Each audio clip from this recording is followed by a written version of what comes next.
Dear students, हम valuation of inventory का chapter पढ़ रहे हैं और वैल्यूशन ऑफ इन्वेंट्री में हमारा टॉपिक चल रहा है सामग्री निर्गमन का लागत विभाग के द्वारा किस प्रकार से लेखा किया जाता है। सामग्री निर्गमन का लागत विभाग द्वारा लेखा में अपन आज पढ़ेंगे वास्तविक मूल्य के आधार पर सामग्री निर्गमन मूल्य के निर्धारण के लिए हमारी मुख्यतः 5 विधियाँ होती हैं, जिसमें से फर्स्ट विधि थी, सबसे पॉपुलर मेथड भी था ये, फर्स्ट इन फर्स्ट आउट, जिसे फीफो मेथड कहा जाता है। सेकंड मेथड होता है हमारा लास्ट इन फर्स्ट आउट, जिसे आज अपन पढ़ेंगे। लास्ट इन फर्स्ट आउट का मतलब होता है कि जो माल स्टोर में सबसे आखिरी में आता है उसको सबसे पहले इशू किया जाता है। जो माल सबसे आखिरी में आया उसको सबसे पहले इशू करेंगे। यदि आपको ज़्यादा क्वांटिटी में माल इशू करना है तो उसके पहले वाला जो माल होगा वो इशू किया जाएगा। और उसके बाद अपन पढ़ेंगे आज highest in first out. Highest in first out का मतलब होता है जो माल के मूल्य का रेट सबसे ज़्यादा होता है उसको सबसे पहले इशू किया जाता है। एक प्रॉब्लम करेंगे जिससे अपने को लिफो मेथड क्लियर हो जाएगा।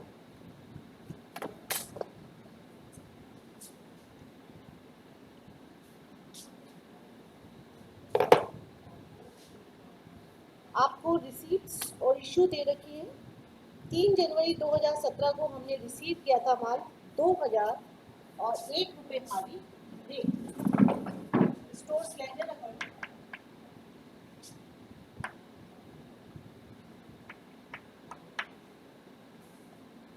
जैसे अपने फीफो मेथड में बनाया था उसी प्रकार से अपन लीफो मेथड में बना के चलेंगे। कॉलम सबसे पहला कॉलम बनेगा आपका डेट का, फिर अपन इसको 3 भागों में डिवाइड करके चलेंगे, रिसीट्स, इशू और बैलेंस। रिसीट्स, इशू और लास्ट में अपन बनाएंगे बैलेंस का। फिर इसको सब डिवाइड किया जाएगा 3 भागों में, quantity, rate and amount. Quantity, rate, amount. Issue में भी इसी प्रकार से होगा, क्वांटिटी, रेट एंड अमाउंट।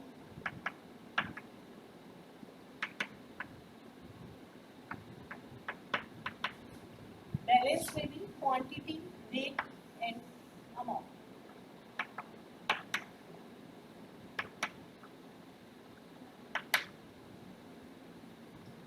सबसे पहले आपको 3 जनवरी 2017 को रिसीव हुआ है हमें माल। 3 जनवरी 2017 को रिसीव हुआ 2000 यूनिट्स। रेट थी हमारी 1 रुपये प्रति यूनिट, अमाउंट में आ गया 2। यही हमारा बैलेंस बचेगा क्योंकि हमने इशू कुछ भी नहीं करा है। 2000 1 रुपये के हिसाब से और 2। फिर हमने 4 तारीख को इशू कर दिया माल।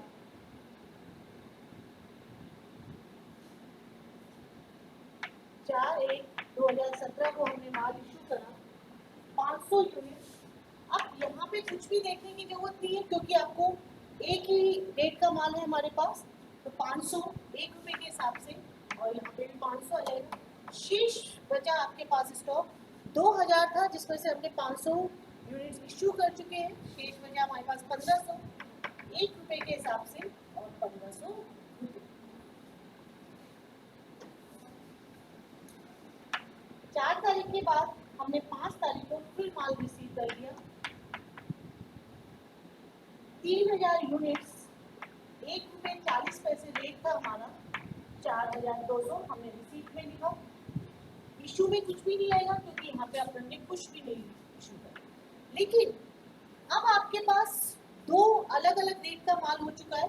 1500 यूनिट्स थे 1 रुपये के हिसाब से, 1500 जिस क्रम में आता है उसी क्रम में लिखना पड़ता है। यहाँ पे 3000 1 रुपये 40 पैसे के हिसाब से 4200। टोटल हो गया हमारे पास स्टॉक 4500 का और यहाँ पे हो गया हमारा 5007। अब 5 तारीख के बाद हमने 7 तारीख को इशू कर दिया 2000। हमने यहाँ पे इशू करा 2000।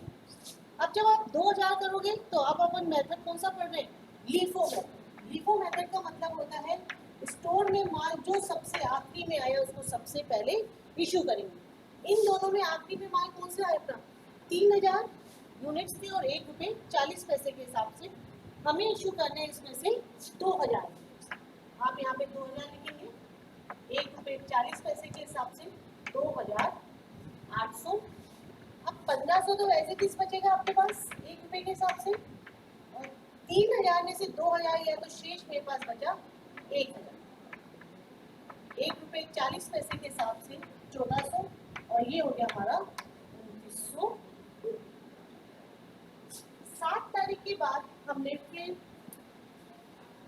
10 तारीख को प्राप्त कर ले 2000। 10 तारीख को हमने प्राप्त करे 2000 यूनिट्स ₹1.50 के हिसाब से, अमाउंट में आ गया 3000। लेकिन यहाँ पे जो हमारा स्टॉक निकाला जाएगा उसमें 3 रेट का अब आपके पास माल हो गया, ₹1, ₹1.40 और ₹1.50।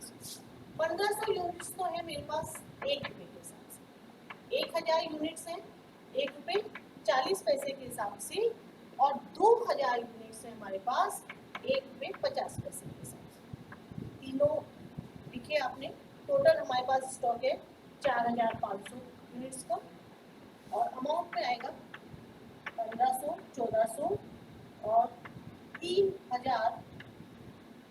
टोटल हो गया हमारे पास 5900। इसके बाद 15 तारीख को हमें इशू करने 3000। 15/1/17 को हमें इशू करने 3000। हमें इशू 3000 करने हैं तो सबसे आखिरी का माल कितना है हमारे पास? 2000।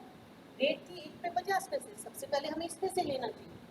आपने लिया 2000 ₹1.50 से 3000 रुपये, और फिर हमें और चाहिए 1000। तो 1000 पर लेंगे ₹1.40 वाले, 4400। टोटल हो गई हमारे पास 3000 का। शेष माल बच गया हमारे पास 1500 का, ₹1 के हिसाब से 1500। 15 तारीख के बाद हमने 20 तारीख को फिर प्राप्त कर लिया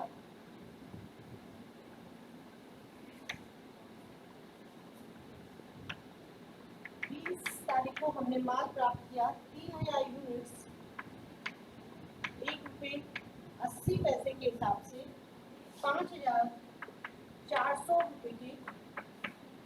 अब 1500 शुरू का एज स्टिच चल रहा है हमारे पास, 1500 ₹1 के हिसाब से 1500, और 3000 यूनिट्स नए ऐड हो गए इसमें ₹1.80 के हिसाब से 5400। टोटल हो गया हमारे पास 6900 रुपये का स्टॉक बचा हुआ। फिर हमने 25 तारीख को इशू कर दिए 2500 units.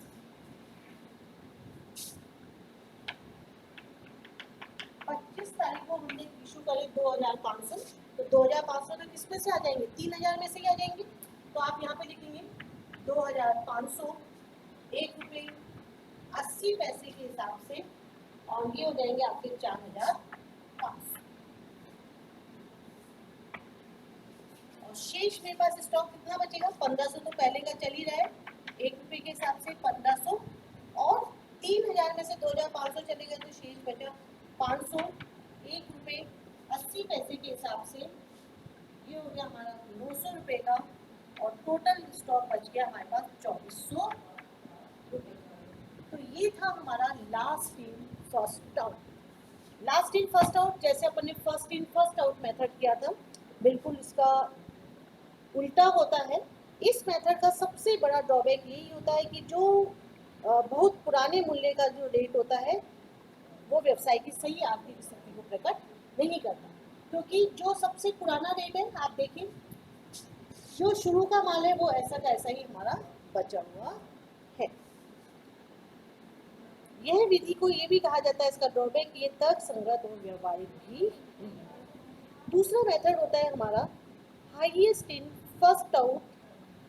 Highest in first out का मतलब होता है कि स्टॉक में जो विभिन्न मूल्यों की हमारे पास सामग्री होती है उसमें जिसका मूल्य सबसे ज़्यादा होता है उस मूल्य पर विभिन्न उपकार्यों की सामग्री का हम निर्गमन कर देते हैं, उसके बाद उससे कम मूल्य की सामग्री का प्रयोग होता है।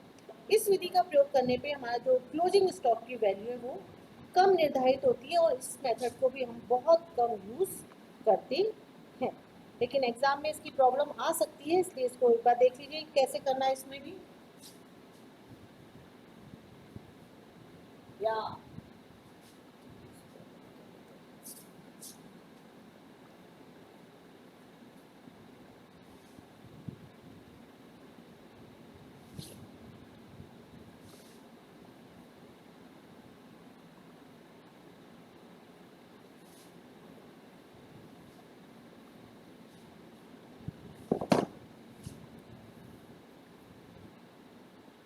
इस प्रॉब्लम में आपको एक तो ओपनिंग स्टॉक दे रखा है, 1 फरवरी 2017 को सामग्री का शेष 1000 इकाइयाँ था, 2 रुपये प्रति इकाई की दर से।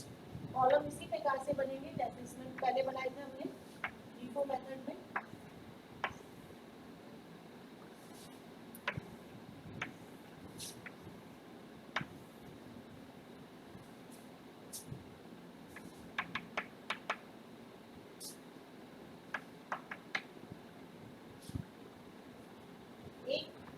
फरवरी 2017 बैलेंस था हमारे पास 1000 यूनिट्स 2 रुपए के हिसाब से।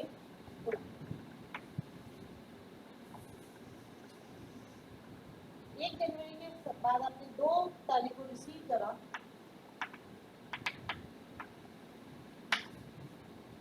2000 यूनिट्स 2 रुपये 20 पैसे के हिसाब से 4400।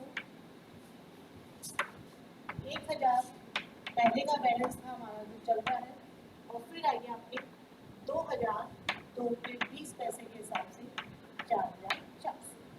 अब आपको इशू करना है 4 तारीख को 1000। 4/2/2017 को इशू करने हमें 1000। जब हमें 1000 यूनिट्स इशू करने हैं तो आपको देखना पड़ेगा कि किसका मूल्य सबसे ज्यादा है। सबसे ज्यादा किसमें है? 1000 तो पहले 2 रुपए के हिसाब से, और ये हमारा 2 रुपए 20 पैसे के हिसाब से। सब हाईएस्ट को हमें इशू करना है, तो 2 रुपए 20 पैसे वाला ले लेंगे हम, और यहाँ पे आ जाएगा 2200। अब शेष जो स्टॉक बचा 1000 यूनिट्स पहले की है, और 2 रुपए 20 पैसे के हिसाब से भी है 2200। टोटल हो गया मेरा 4200।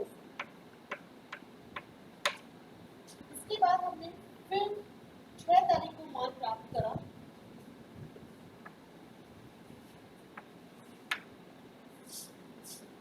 6/2/2017 को हमने माल प्राप्त किया 2000 यूनिट्स, और डेट थी यहाँ पे हमारी 1 रुपये 90 पैसे, 3800 रुपये। अब 3 तरह का हो गया हमारे पास माल। 1000 जो 2 रुपये के हिसाब से थे, फिर 1000 थे 2 रुपये 20 पैसे के हिसाब से, और नया माल 2000 था वो हमारा 1 रुपये 90 पैसे के हिसाब से। 2000 2200 और 3800, 8000 रुपये का माल हमारे पास स्टॉक में चल रहा है। अब आपने 8 तारीख को इशू कर दिया 2500 यूनिट्स।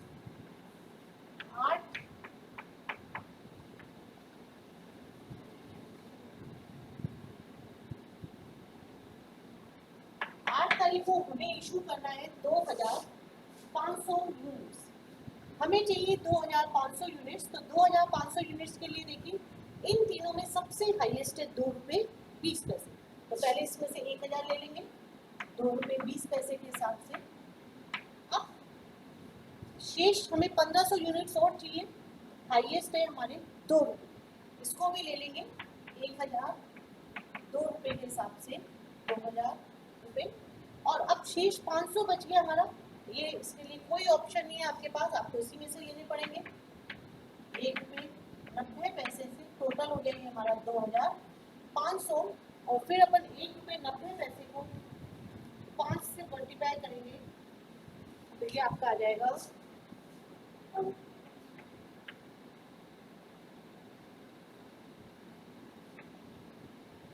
50, 5,150 रुपये। शेष जो माल बचा वो हमारे पास बचा 1500 यूनिट्स। ये दोनों तो आपके चले गए।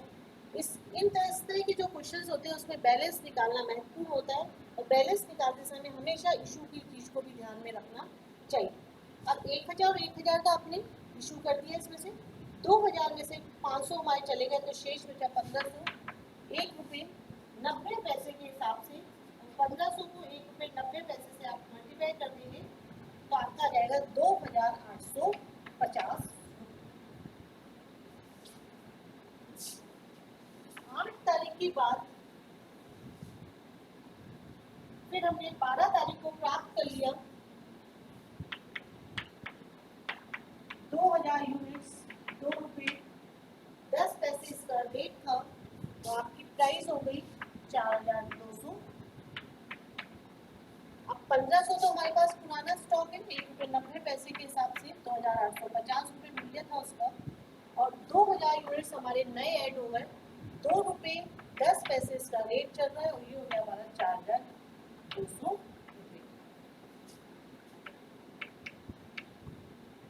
7050 रुपये का टोटल हो गया। 12 तारीख के बाद हमने 15 तारीख को फिर इशू कर दिए 3000।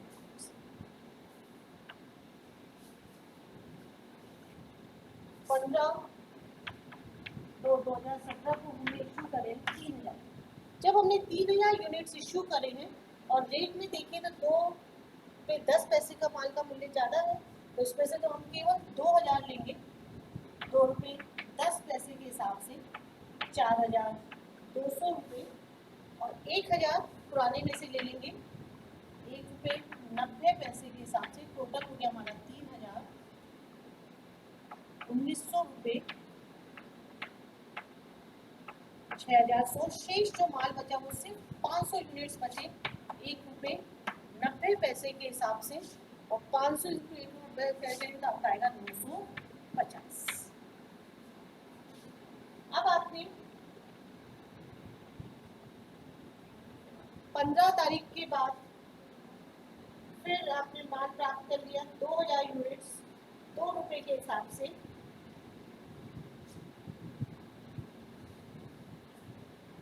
2000 यूनिट्स 2 रुपये के हिसाब से,